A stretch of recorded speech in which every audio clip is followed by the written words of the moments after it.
आप कैसे हो? मैडम हम भी बहुत अच्छे हैं। आज हम आपको हमारे नए स्टूडेंट के साथ मिलवाएंगे। जी और सर।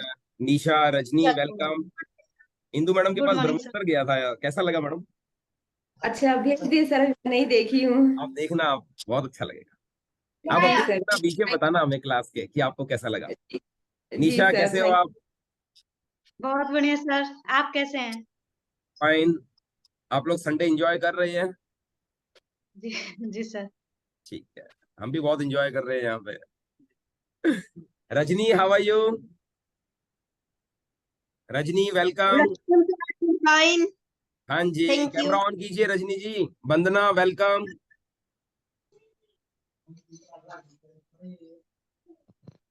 चलिए भाई, हमारी क्वेश्चनिंग गुड शुरू आफ्टरनून करते हैं। सर। रजनी, आज हमारे पास कुछ नए कैंडिडेट्स हैं आपके लिए। हमारा गाजीपुर से बॉय है, हेलो कर दो मैडम को। Kamlesh. Hello.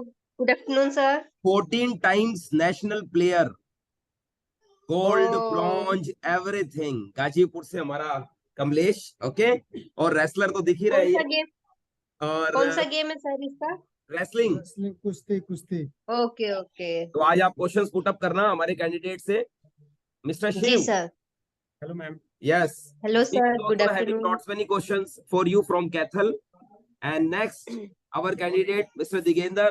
Hello Next, sir, good our afternoon. candidate, SST. Good afternoon sir. Okay. And very great special personality, क्योंकि SST बहुत यूनिक सब्जेक्ट होता है।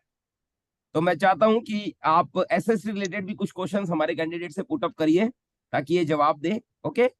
And next, okay sir. Kapil भी हरियाणा से ही हेलो है। मैम। और हिसार से। Hello sir, good afternoon. Okay. Next, Monica will ask you lot many questions. And hello next, ma'am. Good we have afternoon a ma'am. candidate from good Bulandshahr, afternoon Mr. Sir. Mahesh, and he will ask you lot many questions. Okay. पहला question यही put up कर रहे हैं। Yes, Mr. Ma'am मेरा सवाल है, कक्षा में जी सर। हमें टीचिंग करते हुए एक हफ्ते से ज्यादा हो गया है। और जी सर। लगभग लगभग सभी बच्चों के काम पूरे हो गए हैं, लेकिन 2 या 3 बच्चे ऐसे हैं जिनका काम पूरा नहीं हो पाया है, और ना ही वो अपना काम कर पाए हैं। तो ऐसी सिचुएशन में जी हम क्या सर। करेंगे? सर, सबसे पहले हम उसको मतलब पूछेंगे उससे कि वो काम पूरा क्यों नहीं कर पाया है, या फिर आपको समझ नहीं आया है, आपने काम क्यों नहीं पूरा किया है।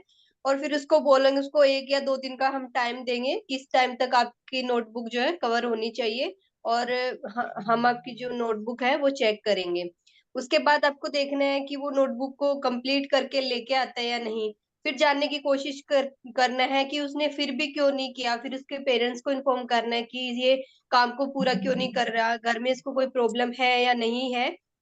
वो चीज हमें देखनी है। और ये मैम, ये क्या होता है, डायग्नोस और remedial classes? Sir, diagnose classes होता है सर, हमें बच्चे की जो गलती, मतलब बच्चा हमारे जब हम बच्चे को कुछ चीज सिखा रहे हैं तो उसके बाद हम बच्चे का मूल्यांकन करते हैं।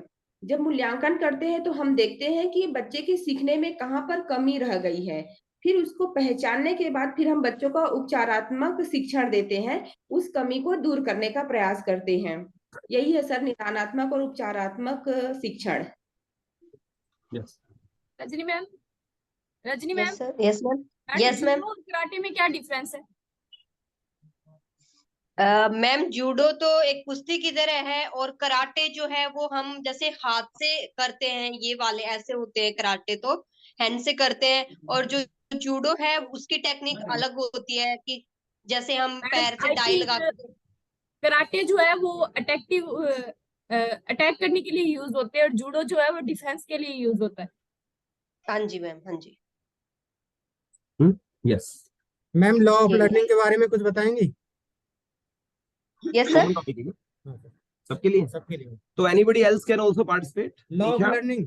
लॉ ऑफ लर्निंग, वंदना और Ujjwal, law of learning, Vicky. Sir. Anybody can participate. Yes. Anybody can sir, answer law of fast. Law of readiness मतलब तत्परता के नियम। किसी भी काम सीखने के लिए सबसे पहला चीज होता है कि हमें उसके लिए तत्पर होना पड़ता है। और फिर उसके बाद होता है रुचि का नियम। उसके लिए हमें इंटरेस्टेड होना पड़ता है। मतलब सीखने के लिए जो भी है, जो चीज है उसके लिए हमारे अंदर रुचि होनी चाहिए। और और कोई ऐड करना चाहे तो कर सकता है। एक Anybody can अभ्यास do का it. नियम है मैडम। अभ्यास का जी नियम। जी। जी। तो ये प्राथमिक ये है थॉर्नडाइक के द्वारा दिया गया सिद्धांत है, प्राथमिक सिद्धांत, जिसमें ये 3 बताया गया: तत्परता का नियम, रुचि का नियम और अभ्यास का नियम। जिसमें जैसे आप अभी मैडम बिल्कुल वही है कि पहले हमें देखना है कि बच्चे कितने तैयार हैं। रजनी मैम, रुचि के आपसे मेरा क्वेश्चन है, yes friends sir. Open tournament किस जगह पे खेली जाती है? Yes sir. Friends open tournament किस जगह पे खेली जाती है? सॉरी सर, नहीं पता इस बारे में। आप बताइए। रोलंस गैरो पार्क में खेली जाती है, यस सर। पेरिस में। बेलपुरी। रोलंस गैरो पेरिस में। Okay sir, okay, madam thank हमने यू। मान लिया संडे है, पर आप ऐसे ऐसे वर्ड्स मत यूज करो, हमारे मुंह में पानी आ रहा है फिर ऐसे वर्ड्स यूज करते हो। भेलपूरी और थोड़ी देर में pizza burger. Sir sorry sir, मेरे को बेलपुरी ही सुनाई दिया था। मेरा क्वेश्चन सभी से है, अगर आपको एक टीचर को पता चलता है कि क्लास में एक विद्यार्थी नशे के प्रति रुझान हो गया है, तो उसको आप कैसे हैंडल करेंगे? सबसे पहले तो उसे नुकसान बताएंगे, जो इससे हानि है नशे की, वो क्या नशा करता है जानेंगे और उसे समझाएंगे कि मोटिवेट करेंगे इससे आपके शरीर को क्या क्या नुकसान हो सकते हैं, और इस तरह से प्रेरणा देंगे कि आप ये मत करिए। मैडम इसमें हम ये भी ऐड कर सकते हैं कि पहले तो हमें कारण जानना है, उसके स्वभाव के बारे में जानना, उसके दोस्तों के बारे में जानना है कि आखिर उसके दोस्त जो ग्रुप है उसका दोस्तों का कैसा है। फिर उसके घर के माहौल के बारे में भी पता करेंगे कि ऐसा तो नहीं कि घर में ही कोई नशा उसको घर से ही मिल रहा हो, जैसे कोई घर में ही शराब पी रहा हो, सिगरेट पी रहा हो। उसके आसपास के वातावरण के बारे में हम जानने का प्रयास करेंगे। उसके पश्चात हम बच्चों को उसके जो नुकसान है, नुकसान के बारे में बताएंगे। और क्योंकि नशा है, ये तो तुरंत ऐसा तो है नहीं कि हम बोले और बच्चा छोड़ दिए। उसके बिल्कुल लिए बिल्कुल। की भी जरूरत पड़ेगी, हम बच्चे का काउंसलिंग भी करवाएंगे मैडम इसके लिए, ताकि बच्चा जितना जल्दी हो सके इस आदत को छोड़ दे। मैम काउंसलिंग में क्या होता है, मुझे इसकी जानकारी नहीं है। हर हर चीज के लिए काउंसलिंग होती है, काउंसलिंग है क्या?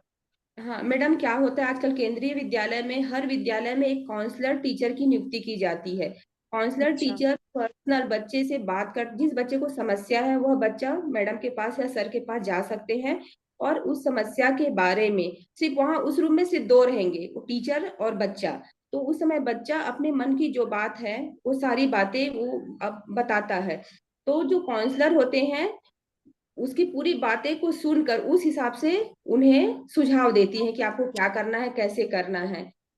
मैम ये पढ़ाई के अलावा शारीरिक, मानसिक और भावात्मक हर चीज को देखते हैं। हाँ, उसमें क्या है, बच्चा को जो भी प्रॉब्लम है, चाहे पढ़ाई में प्रॉब्लम हो, परिवार अच्छा। संबंधी समस्या हो, दोस्तों संबंधी समस्या हो, हर चीज वो जाकर उससे शेयर कर सकता है और वहां से वो समाधान प्राप्त कर मैम सकता है। मैम ये केवीएस जैसे एक लेवल आपका पर ही पर्सनल, होता है, टीचर के नहीं नहीं जैसे मैम या सब स्कूल जगह है, लेवल पर ही होता है? मैम सभी क्या? जगह है। और जैसे मेडिकल लीगल एडवाइजर तो होता सभी है जगह। आपका, जैसे मेडिकल एडवाइजर होता है, उसी प्रकार स्कूल में आपके एक एडवाइजर होते हैं, ठीक है मैम, अच्छा जो कि अच्छा। आपकी काउंसलिंग करेंगे बच्चों की। और एक चीज और मैम ने बहुत अच्छा बताया, एक चीज मैं इसमें जोड़ना चाहता हूँ। पर्सनली यदि पता चल जाता है कि बच्चा नशा कर रहा है, तो उस चीज को पर्सनल असेंबली में भी उसको पर्सनली नहीं लेकर, लेकिन सभी बच्चों को आप बता सकते हैं कि नशा करने से क्या नुकसान है। और उसमें क्या होगा, वो भी बच्चा रहेगा और बच्चों से पूछेंगे कि नशा करने का क्या नुकसान है, तो उसका भी उस पर प्रभाव पड़ेगा। जब बच्चे बोलेंगे खुद से कि नशा करने से ये प्रॉब्लम होता है, तो उसका भी प्रभाव उस पर पड़ेगा। मेरा एक क्वेश्चन सभी अगर से है, मैम, मेरा क्वेश्चन सभी से है, केवीएस में जब वीकनेस के बारे में आपसे सवाल किया जाएगा तो आप वीकनेस को किस तरह से डिफाइन करेंगे? सर इसका बेस्ट उत्तर तो आपको केवीएस की पीडी क्लासेज में सर दे देंगे। आप खुद पीडी की क्लासेज में कैंडिडेट सर की जो है वीकनेस। इसका बेस्ट उत्तर देंगे। जी जी जी। क्या सर? बताइए सर। तो सबसे पहले तो मैं अगर मैं बोलूं अपने लिए, तो मैं ये बोलूंगी कि मेरे में ये कमी है कि मैं किसी भी काम को लेती हूँ या फिर उसे इतने परफेक्शन से करती हूँ कि मुझे खाना पीना तक भूल जाता है। इसके लिए मुझे पेरेंट लोगों से भी डांट पड़ती है, और मैं अपने काम को सर्वप्रथम या प्राथमिकता देती हूँ, बाकी चीजों को बाद में ही। मेरे लिए वो काम सबसे ज्यादा इम्पोर्टेंट होता है जो मुझे दिया जाता है। सबसे बड़ी कमजोरी मेरी है कि मैं अपनी पर्सनल चीजों को उसमें उस काम के करते हुए मैं अपनी पर्सनल चीजें भी भूल जाती हूँ। क्वेश्चन। मेरा क्वेश्चन है कि अगर एक बच्चा शरारत कर रहा है क्लास में तो उसको किस तरह समझाएंगे? ज्योति आप बताइए, आप आज नहीं बोल रहे। विक्की आप भी पार्टिसिपेट करो। यस ज्योति, सम नोटी बॉय। Yes sir. अगर क्लास में नोटी बॉय है, अगर हम बात करें पीजीटी लेवल पे, अगर बच्चा कंटिन्यूअसली शरारत कर रहा है क्लास के अंदर, सबसे पहले हम उसको डायरेक्टली नहीं बोलेंगे, हम उसको क्लास से बाहर बोल सकते हैं कि आप इस तरह की शरारत कर रहे हैं तो ये क्लास में अलाउड नहीं है, मतलब ये डिसिप्लिन के आउट ऑफ कंट्रोल है, तो प्लीज आप ऐसा ना करिए। फिर भी अगर मान लो हमें कुछ ऐसा नोटिस हो रहा है कि बच्चा फिर भी ऐसी तरह की, हमें कुछ चीजें लग रहा है कि कंटिन्यूअसली शरारत कर रहा है, फिर हम क्या करेंगे, समझाने के बावजूद भी सेम उसके अंदर वही चीजें हमें दिखने को मिल रही हैं, फिर हम प्रिंसिपल्स को जाके बोलेंगे। अगर प्रिंसिपल मैम और सर इस तरह की कुछ हमें एडवाइस देते हैं या फिर बच्चे को ही कुछ सुझाव देते हैं कि ऐसा करना चाहिए, अगर मान लो मान जाता है तो ठीक है, नहीं तो नेक्स्ट टाइम हम उसके पेरेंट्स को ही बताएंगे कि बच्चा आपका इस तरह से शरारत कर रहा है। क्लास से बाहर भी हिंदू कर मैम, सकते हैं मैम मैं उस एक चीज बच्चे को? बोलना चाहूंगा मैम। करना हिंदू चाहूंगी। क्लास से मैम बाहर भी कर सकते हैं उस बच्चे को? क्या बोले जी, सर? हिंदू क्लास से मैम बाहर कर सकते मुझे हैं क्या इसमें उस जोड़ना। शरारती बच्चे को? बच्चे नहीं पर सर, डिपेंड बच्चे को आप क्लास कि नहीं से सर सर, उसके क्लास डिपेंड से करता बाहर है तो कि हम नहीं किस तरह की करेंगे। शरारत है। अगर वो छोटी मोटी शरारत करता है तो कोई नहीं, हम उस पर ध्यान देंगे, बीच बीच में पढ़ाते हुए उस पर ही ध्यान देंगे। जो बच्चे ऐसी शरारत करते हैं हम उन पे निगरानी रखेंगे, उसके साथ में हम बिल्कुल पास में बिठाएंगे अपने, यानी कि जहाँ हम लोगों की जहाँ हम खड़े हुए हैं पास में जो बेंच है हम वहीं बैठाएंगे, उसकी जगह चेंज करवा, उसे जो भी उनके मित्र रहेंगे ऐसे बच्चों के, उनके मित्रों के साथ ना बैठाकर किसी अन्य बच्चों के साथ उनको बिठाएंगे। ऐसे भी उसकी शरारत कम की जा सकती है। और हिंदू मैम मैं मैम से इसमें मुझे कुछ एक ऐड क्वेश्चन करना था, चाहूंगी। हिंदू मैम से। हाँ हाँ मैम सर एक क्लास में बताइए। एक एक बच्चा मैम है। आप ऐड कर लीजिएगा मैम। मुझे पूछना था मैम कि ये जो शरारत कर रहा है बच्चा, ये टीचर के भी दुष्परिणाम का प्रभाव हो सकता है कि टीचर का बिहेवियर वैसा हो तो वैसे भी वो शरारत कर सकता है। ऐसा भी होता है कभी कभी कि टीचर का बिहेवियर कुछ अलग होने के चलते बच्चे शरारत करने लगते हैं, क्लास में एक जी ये बच्चा सर। है टीचर जो की कमी भी दर्शाता है। क्लास में एक बच्चा है जो आपके पढ़ाने के दौरान रुचि नहीं ले रहा है, तो आप उसमें रुचि कैसे पैदा करेंगे?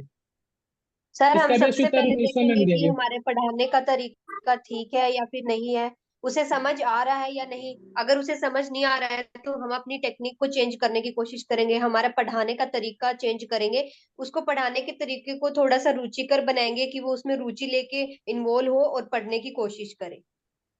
आईसीटी का प्रयोग कर सकते हैं यस। बेहतर बनाने के लिए।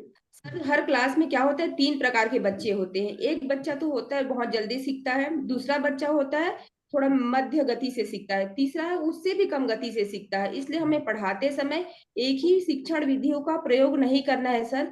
हमें क्या करना है, हमारी जो शिक्षण विधियां है उसको बदलना है। जैसे यदि हम कहानी पढ़ा रहे हैं तो उसको हम बच्चों से ही मंचन करवा सकते हैं।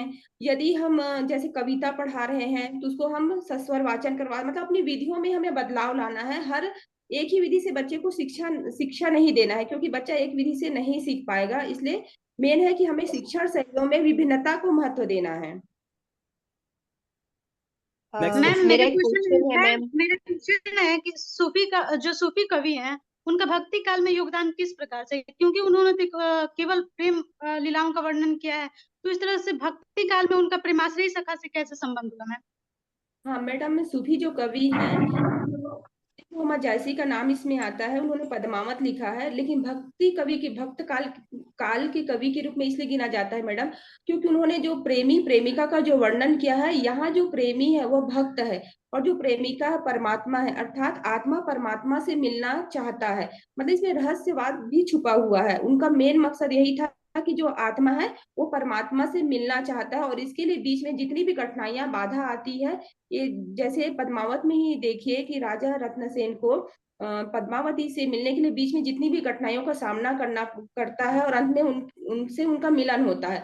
तो यहाँ पर वही दर्शाया गया कि भक्त को भगवान को प्राप्त करने के लिए विभिन्न कठिनाइयों का सामना करते हुए, उसे हार ना मानते हुए अगर वो आगे बढ़ता है तो आत्मा को परमात्मा के साथ मिलन होता है, और वही जीवन का अंतिम उद्देश्य है। Yes, धन्यवाद Ujjwal, you ma'am. can ask question from Kiran also, library related. मेरा यस क्वेश्चन यस। सभी से है, जो हमारे ये पहलवान है जंतर मंतर पे बैठे हैं, इनके बारे में आप क्या सोचते हैं? सर ये तो सबसे बड़ा मुद्दा है इस चीजों को लेकर। मैं हमारे तरफ से यदि देश की बातों को लेकर सोचा जाए तो सर ये बहुत ही शर्मनाक बातें हैं कि यदि जो देश के हमारे युवा एथलेटिक्स कहे जा सकते हैं या युवा जो खिलाड़ी है सर, ऐसे परिस्थिति में है तो हमारे देश की परिस्थिति क्या होगी। और रह गई बात की राजनीतिक मुद्दे में न इसको लिया जाए तो ये बहुत ही गलत हो रहा है सर उनके साथ इस चीजों पर। क्योंकि देखिए सर, जो चीजें लेकर अभी हाल ही में एक बच्चा वहां पे आया भी था कि वो एग्जाम देते हुए, आईएएस एग्जाम देते हुए, जो कि पास्को एक्ट के अंतर्गत आपको 24 घंटे में वो होना होता है, मतलब आपको गिरफ्तार किया जाना होता है, तो वो डायरेक्ट एग्जाम सेंटर से छोड़ के और यहाँ पहुंचा था। उसने कहा कि तो पास्को एक्ट का जो रूल है उसको चेंज कर दिया जाए या इसको गिरफ्तार किया जाए, तो ये कहीं ना आपकी कहीं राय गलत क्या है है सर। सर? आपकी राय बताओ, आप क्या करना चाहिए? सर मेरा राय है ये कि संविधान का जो है ना सर, पूर्ण रूप से हनन हो रहा है सर। मेरा एक सवाल है, क्या खेलों में राजनीति क्या सही है? नहीं सर, खेलों में राजनीति नहीं सही है, लेकिन हर जगह राजनीति को घुसाया जा रहा है सर, आप देख ही रहे हैं, चाहे वो एजुकेशन हो चाहे खेल हो सर, सब जगह राजनीति की जा रही है। तो इंडिया इससे परे हटकर हम लोग बात करें तो बहुत बेहद अच्छा रहेगा सर। इंडिया के अंदर क्या है कि सैकड़ों हजारों लोग बच्चों का कैरियर बनने से पहले ही खराब हो जाता है इस राजनीति के चक्कर में। जी जी सर। एक सवाल मेरा सभी से है। किरण मैम जो डीडीसी के बाद यूडीसी आया हुआ था, उसके बाद क्लोन क्लासिफिकेशन आया, फिर क्लोन क्लासिफिकेशन कैटलॉग आया, इसके बारे में थोड़ा सा विस्तृत जानकारी दीजिएगा तुम्हें। डीडीसी से शुरू करें मैम। सर डीडीसी के बारे में नहीं बता सकते उतना, सर पढ़ते समझ में नहीं आता। यूडीसी के बारे में बताइए ma'am. You can ask sir कल question from Nisha also. She is a computer literate expert. Sir मेरा एक क्वेश्चन है कि जैसे हम मॉर्निंग असेंबली कराते हैं उसमें हम अटेंशन स्टैंडर्डीज कराते हैं, तो हम अटेंशन में या स्टैंडर्डीज में प्रेयर को स्टार्ट करेंगे, किसमें करेंगे? अटेंशन में करेंगे, स्टैंडर्डीज में करेंगे, प्रेयर आई थिंक प्रेयर। बताइए बताइए। अटेंशन में करेंगे मैडम। सर अटेंशन में तो एकदम सावधान हो जाते हैं ना हम, अटेंशन में तो मिलना नहीं होता है। मैम सबसे पहले बच्चों को हम रेडी तैयार करेंगे, उसके बाद अटेंशन करेंगे उनको। सर अटेंशन करेंगे ठीक है, उसके बाद जब हम प्रेयर स्टार्ट करते हैं तो मैं पूछी वो अटेंशन में स्टार्ट करेंगे या फिर स्टैंडर्डीज में करेंगे? नहीं मैम, पहले तो क्या होगा कि उनको स्टैंडर्डीज करेंगे, रिलैक्स करेंगे, उसके बाद प्रेयर के लिए रेडी करेंगे, और फिर रेडी करने के बाद में अटेंशन बोलेंगे, उसके बाद रेडी टू प्रेयर, और फिर प्रेयर बिगिन करेंगे। जी उज्जवल सर, किरण मैम मेरा क्वेश्चन। जी जी मैम बोलिए मैम। सर मेरे डाउट क्लियर नहीं हुए। ये कौन सा चैप्टर क्लियर कर लेना चाहिए, तो फिर उससे क्वेश्चन आप कर रहे हैं मुझसे कल। मैम मैं बेसिक तौर पर बताऊंगा कि आप स्कूल लाइब्रेरी का जो स्कूल लाइब्रेरी के जो स्कूल लाइब्रेरी के बारे में अच्छे से आप पढ़ लीजिए, क्योंकि ज्यादातर क्वेश्चनिंग स्कूल लाइब्रेरी से भी की जाएगी आपसे, तो उसको आप बेहद अच्छे तरीके से थोड़ा तैयार रखें। और एक चीज और मैं किरण मैम, मुझे क्वेश्चन था कि ई ग्रंथालय जो केवीएस में यूज हो रहा है, ये बताइए ये ओपन सोर्स सॉफ्टवेयर है क्या? सर जहाँ तक मुझे पता है कि ये ओपन सोर्सेस ही है, मैंने पढ़ा था। एक चीज और मैं पूछना चाहूंगा मैम, ये बताइए यदि ये ओपन सोर्स है और ये वेब बेस्ड है मैम, और प्लस में बिना इंटरनेट का नहीं चलेगा मैम, ये भी इसमें बताया गया है, तो एक तरीके से बताइए कि जो हम लोग ये कहते हैं कि प्रत्येक पाठक को उसकी पुस्तक मिले या पुस्तकें उपयोग के लिए है, जो कि 5 रूल है हमारे, तो क्या उसका हनन नहीं हो रहा है 5 रूल का? क्या इसमें 5 रूल लागू होते हैं? सर इंटरनेट तो हर जगह, जैसे हर स्टेशन पे वाईफाई करके भी हम इंटरनेट का यूज कर सकते हैं, और हर हाथ में आजकल मोबाइल लैपटॉप तो है सर। तो इसका हनन, इससे क्या होता है, इससे समय की बचत हमारी होगी, और इसलिए इसका उपयोग सही है सर। मेरा क्वेश्चन है हिंदी वालों से कि ईसीसी के बारे में कोई कुछ बताएगा क्या होता है ईसीसी? नहीं सर, ईसीसी के बारे में जानकारी नहीं सर, आप बताइए। अर्ली चाइल्डहुड केयर, ये सर ये 5 क्लास के तक के बच्चों के लिए आया है, निपुण भारत के रिकॉर्ड उसमें आया है सर। किरण मैम ये जो अभी जो सॉफ्टवेयर यूज हो रहा है ग्रंथालय में 4.0, इससे पहले कौन सा यूज होता था? 3.0 सर। किस वेस्ट पे मेरा आधारित क्वेश्चन हिंदी वालों से है। हेलो मेरा क्वेश्चन हिंदी वालों से है कि हिंदी पढ़ाने के लिए ICT का उपयोग कैसे करेंगे?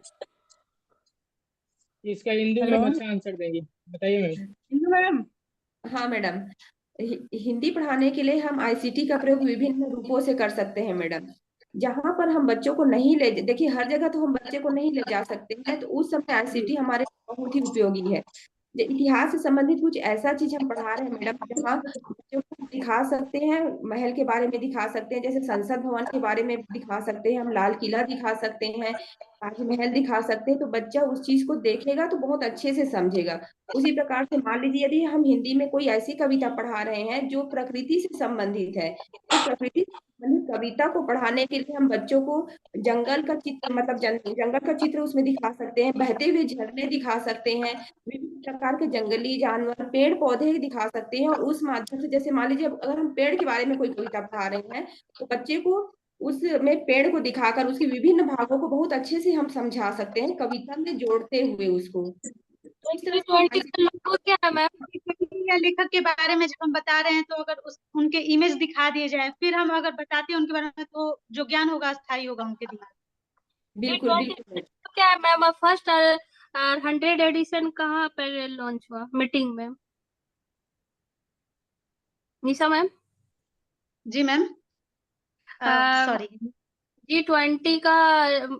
G20 का लोगो क्या है और उसका फर्स्ट मीटिंग और 100 मीटिंग कहाँ हुआ है? मैम G20 का लोगो है वसुधैव कुटुंबकम, one earth one nation one future. वो तो और थीम है, मैम वो तो मैम थीम है। इसमें जो कमल है और इसमें गांधी लोगों जी की का बात कर रही है मैम, लोगों की बात कर कमल रही और है, गांधी जी लोगों का की बात कर चरखा। रही है निशा मैम। जी लोगो बताइए ना निशा मैम। जी जी, लोगो कमल है, G20 का लोगो कमल है मैम। और किरण मैम आगे बता दीजिए, फर्स्ट और 100 बोल रही थी आप ना, वो बताइए आप, निशा मैम नहीं बताइए। First digital economy working group meeting हुआ था मैम लखनऊ यूपी में, और 100 हुआ है यूपी में ही, वाराणसी में, इसलिए मैंने निशा मैम से क्वेश्चन था, इसकी 100 मीटिंग हो जो चुकी कंप्यूटर है, वाली मैम है। 2 मीटिंग हो चुकी है इसकी। यस मैम, G20 की 100 मीटिंग हो चुकी है। हो चुकी है मैम वाराणसी में। कंप्यूटर वाली मैम जो निशा मैम है, उनसे क्वेश्चन था मैम। मैम इसी से एक सवाल है कि इसको रिप्रेजेंट किसने किया था? जैसे अध्यक्ष तो नरेंद्र मोदी है, इसको रिप्रेजेंट कौन कर रहा है? अमिताभ कांत। हाँ रजनी मैम फिजिकल एजुकेशन से हैं। खेल मंत्री कौन है इस टाइम भारत का? धर्मेंद्र प्रधान। हाँ जी, धर्मेंद्र। इतना बवाल चल रहा है, खेल इतना मंत्री, बवाल खेल चल रहा है, मंत्री। सब फिर भी आप- मैम खेल मंत्री नहीं, शिक्षा मंत्री वो तो है। रजनी मैम खेल मंत्री।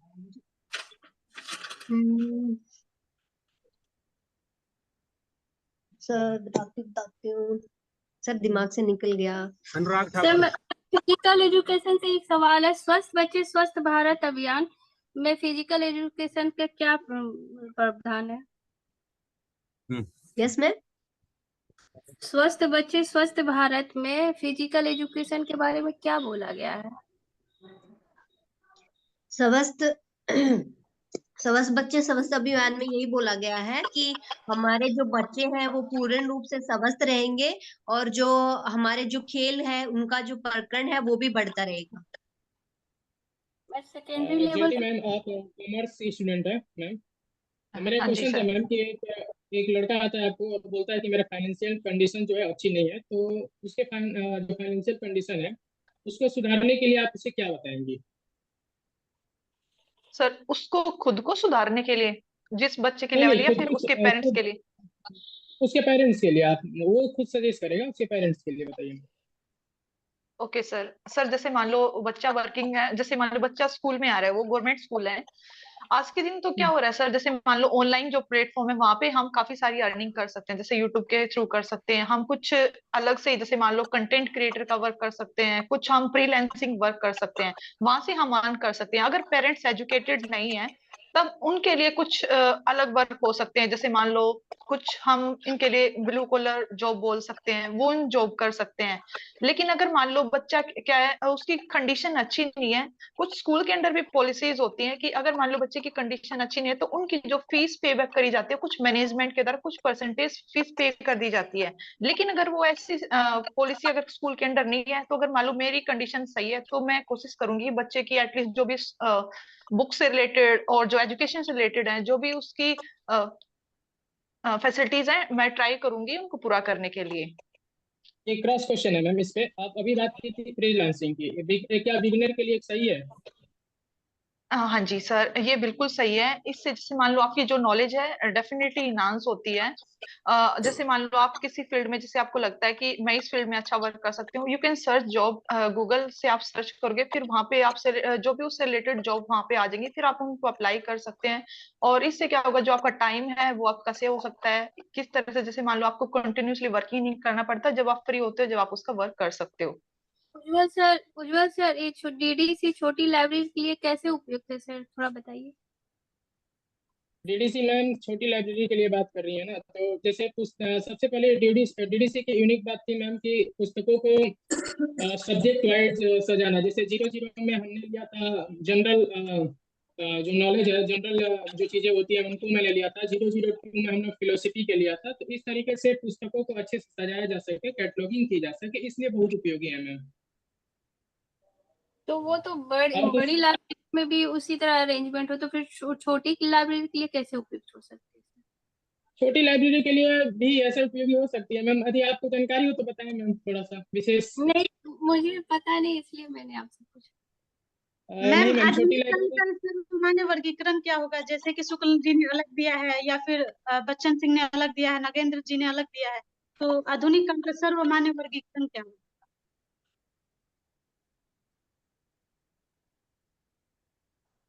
वंदना मैम, आप ऑडिबल नहीं हो।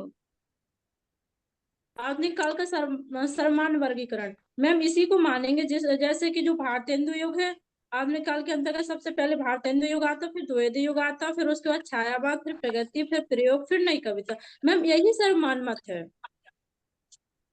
वो बात अलग है, वो क्वेश्चन को डिपेंड कि अगर आप आचार्य रामचंद्र शुक्ल के अनुसार बताइए। अगर आचार्य रामचंद्र शुक्ल के अनुसार पूछते हैं तो भारतेंदु युग को नव उत्थान कहा है, और द्वितीय नव उत्थान कहा वरना द्वैध युग को। तो आचार्य रामचंद्र शुक्ल के अनुसार अलग, वो ऐसे पूछते हैं कि आप आधुनिक युग का समय सीमा, या फिर आधुनिक युग की समय सीमा, या फिर कितने भागों में बांटा गया है, तो यही बताएंगे मैम।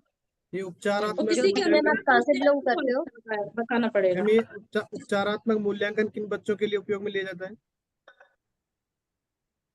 सर बच्चों के पहले तो हम कमी को पहचानते हैं, और ये हर बच्चे के लिए उपयोगी है सर। चाहे वो बच्चा होशियार हो, चाहे मध्य सीखने वाला हो, चाहे धीमी गति से सीखने वाला हो, क्योंकि कमी तो हर किसी के में हो सकती है। तो उपचार, हम जहां पर भी बच्चों को सीखने में कमी आई है, उस कमी को दूर करना ही उपचारात्मक शिक्षण होता है। जो पहली बार में जो बच्चे पूरी तरह सीख चुके हैं उनके लिए थोड़ी ना होगा मैम ये। ना ना ना, अगर सीख चुके, मैं यहाँ बोली सर कि जहाँ सीखने में कमी आ गई है, चाहे कोई भी बच्चा हो, उसका हम उपचारात्मक शिक्षण के माध्यम से उसे किसी पाठ को ही हम समझाते हैं पूरा। जैसे मान लीजिए हम कोई पाठ पढ़ाए तो पूरा पाठ नहीं पढ़ाएंगे दोबारा। जिस प्रश्न में उसे दिक्कत है या जिस वाक्य में दिक्कत है, हम सिर्फ उसी का ही वहां पर अर्थ बताएंगे, या जो भी हमें एक्सप्लेन करें सिर्फ उसी पार्ट का ही करेंगे। उपचारात्मक मूल्यांकन के बाद में जैसे उसको स्टडी कराया जाएगा, सिखाया जाएगा, फिर उसके बाद भी मूल्यांकन का होता है क्या?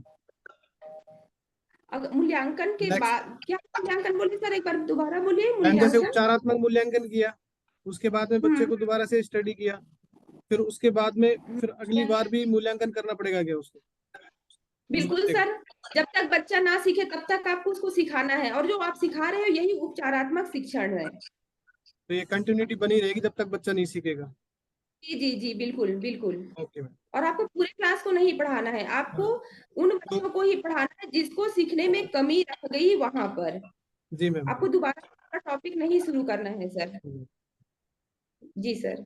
मैम गोदान किसके द्वारा लिखा गया?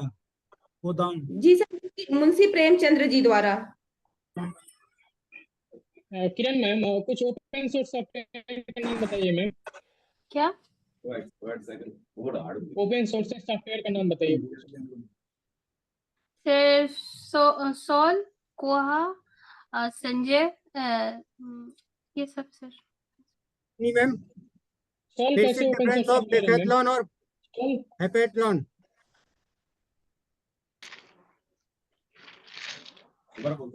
Rajni madam, yes sir. Decathlon और हेपेथलॉन में क्या अंतर होता है?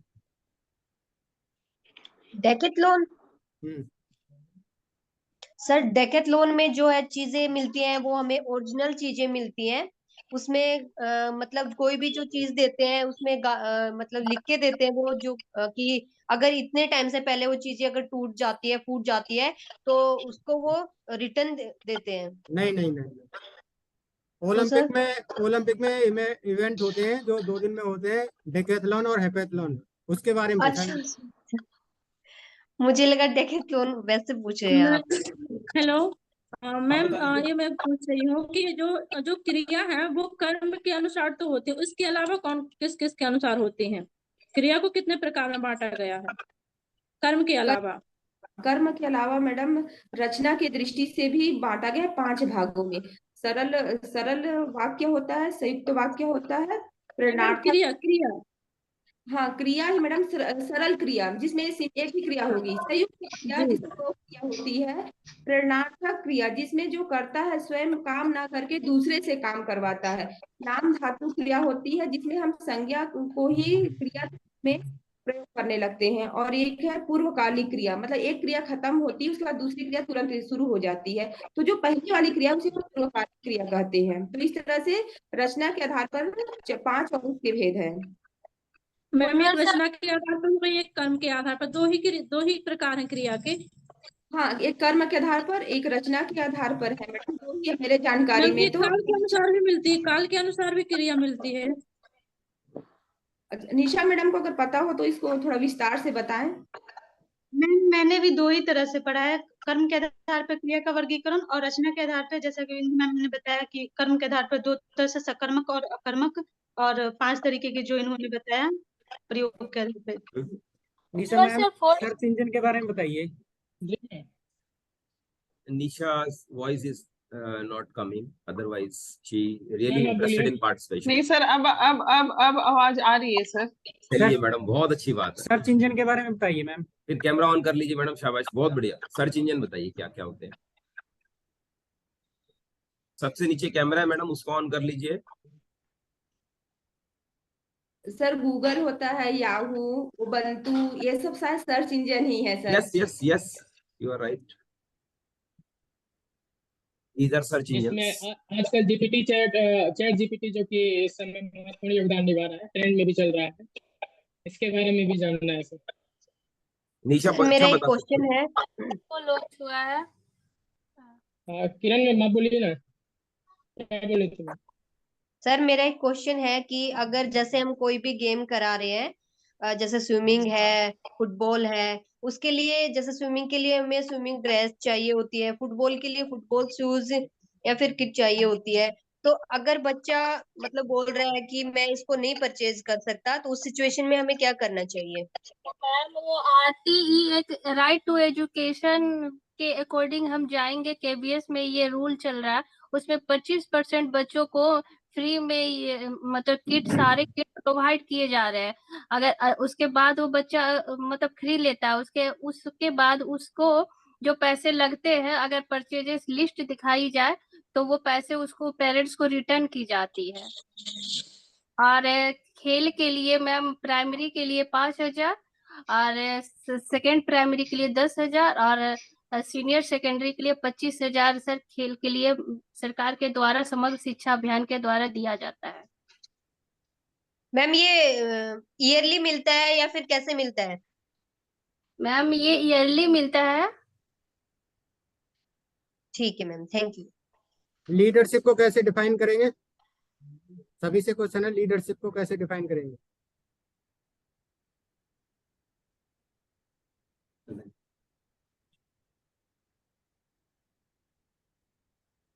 सर लीडरशिप में ये होगा कि सभी को साथ लेके चलना होगा, और सभी के जो इंडिविजुअल डिफरेंसेस हो गए उनके बारे में लीडर को पता होनी चाहिए कि हर जो उसके ग्रुप में लोग हैं उसकी क्या क्या क्वालिटीज है, क्या उनकी कमियां हैं, उनके बारे में ज्ञान हो, और उसको लीडर को मतलब किसी भी परिस्थिति के लिए तैयार रहना चाहिए।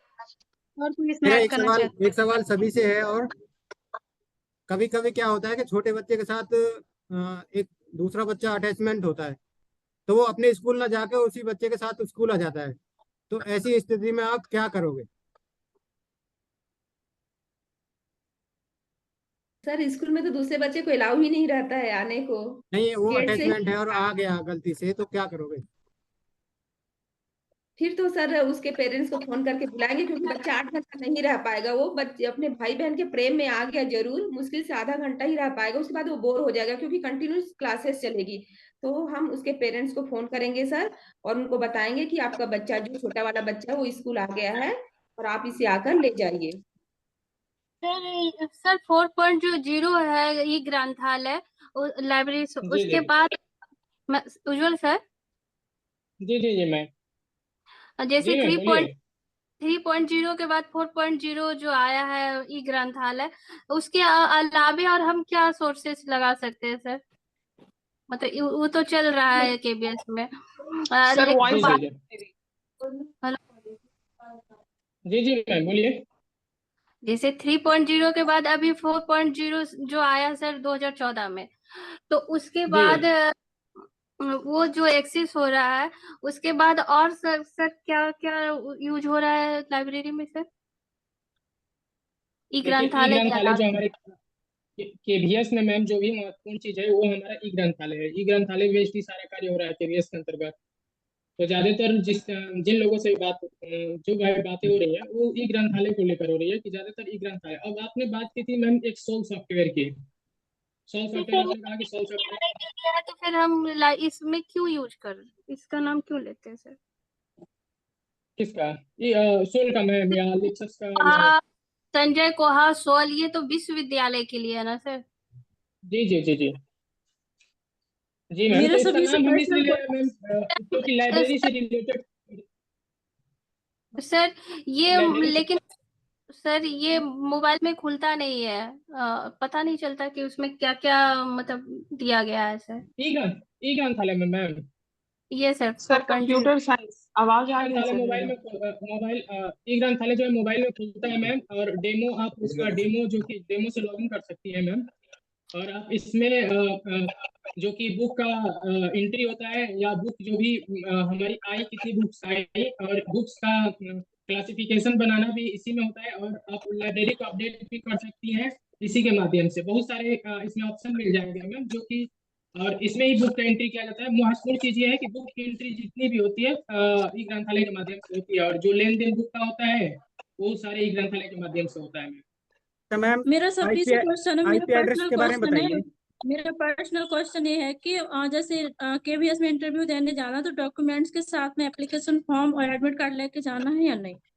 Yes ma'am. जी मैम, लेके जाना है। लेके जाना है ma'am. Yes sir. Nisha, he is asking one question from IP you. Address के बारे में बताइए। सर आईपी एड्रेस जो होता है वो एक स्ट्रिंग होता है, स्ट्रिंग ऑफ नंबर्स। और जैसे कि एग्जांपल दे,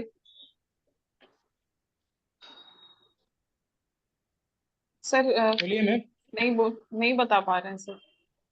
अरे सही बता रहे हैं मैम, बोलो बोलिएगा तो ना, सही बोल रही है, बोलिए तो सही बोल रही है।